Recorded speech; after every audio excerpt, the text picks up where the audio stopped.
Welcome.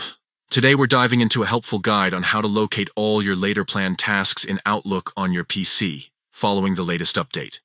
If you're someone who uses Outlook to stay organized, this feature will make managing your tasks even easier. Let's get started. First, open Outlook from your browser. Once you're logged in, look towards the top right corner of the screen. Here, you'll find an icon labeled My Day. Click on it to open the My Day pane. This section is designed to give you quick access to your tasks and calendar events. Next, navigate to the To-Do tab within the My Day pane. If your calendar appears first, simply switch over to the To-Do section by selecting it.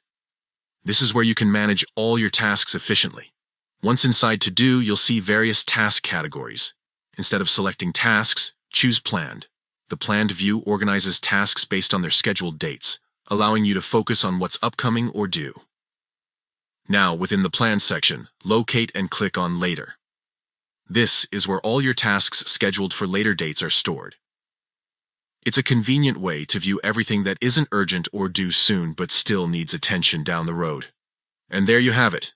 By following these simple steps, opening Outlook, accessing My Day, entering To-Do, selecting Planned, and finally clicking on Later, you can easily find and organize all your later planned tasks in one place. Thank you for tuning in. Make sure to explore these features to keep your schedule well managed and stress-free. Happy organizing!